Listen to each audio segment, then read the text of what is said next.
Hello বন্ধুরা, শুভ দুপুর। শুভ দুপুরে মনের কথাতে সবাইকে স্বাগত।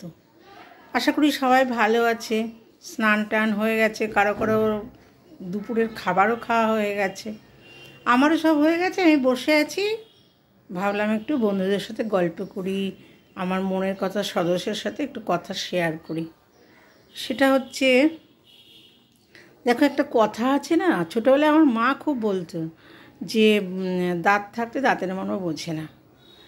সেটা হচ্ছে কি জানো তো, এই যে ছোটোবেলায় না আমাদের গাছে প্রচুর আম হতো, মানে আমে সারা বাড়িতে গন্ধ, খাটের নিচে একেবারে বেছানো আম, মনে হতো কি বাড়ি ছেড়ে পালাই, মানে এত আম চারিদিকে আম কাঁঠালের গন্ধ।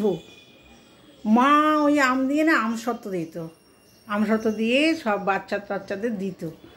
তা আমার তখন মনে হতো কি বাড়িটা থেকে যেতে পারলে বাঁচি, এত আম, মানে আম যদি একটা খেতাম মা মনে হয় ধন্য হয়ে যেত। শুধু বলতো তোরা খা না নষ্ট হয়ে যাচ্ছে, পচে যাচ্ছে, খা, ধন্য হয়ে যেত। মানে মা মনে হচ্ছে যে ধন্য হয়ে গেল, মানে আমরা আম খেয়েছি বলে। কিন্তু আমাদের না তখন আম খেতে এত ভালো লাগতো না, চারিদিকে আম আর আমাদের বাড়ির আম ভীষণ বিখ্যাত আম, মিষ্টি মিষ্টি আম, ভাল লাগতো না। মনে হতো যাদের আম গাছ নেই কিনে কিনে খায় তারা কি ভালো, বাড়িতে নোংরা হয় না, গন্ধ হয় না। কিন্তু এখন আমি যেখানে থাকি সেখানে তো প্রশ্নই ওঠে না। আমি তো 4 তলার ওপরে ফ্ল্যাটে থাকি, এখানে গাছ শুধু তুলসী গাছ আর আমার লাগানো কয়েকটা গাছ।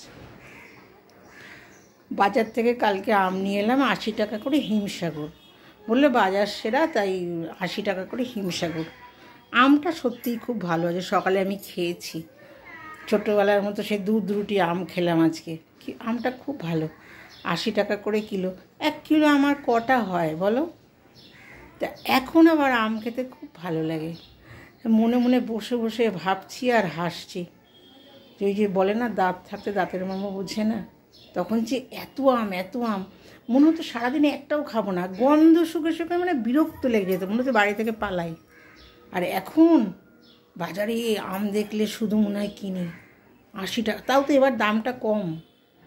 বাজার সেরা আম 80 টাকা করে কালকে আনলাম, আর এই সকালে একটা খেয়েছি, আবার কালকে একটা খাবো। একটা কেটে আমি আমার মেয়ে খাই, আর আগে এক একজনের 4-5টা করে খেয়ে ফেললে আমার মা খুব খুশি হতো যে কমছে, খা করা। এই হচ্ছে সারমর্মটা আমার কথার, সেটাই বলার জন্য বসে আছি। ভাবলাম যে খুব মনে মনে হাসি পাচ্ছিল, তাই তোমাদের সাথে শেয়ার করলাম। তোমাদের সাথেও নিশ্চয়ই এরকমই হয় আমার মনে হয়। মনুষ্য জাতির বোধহয় এটাই ধর্ম। ঠিক আছে, আর কথা বাড়াবো না, তোমরা সব খাও, রেস্ট করো, সবাই ভালো থেকো, সুস্থ থেকো, সাবধানে থেকো, রাখছি, হ্যাঁ।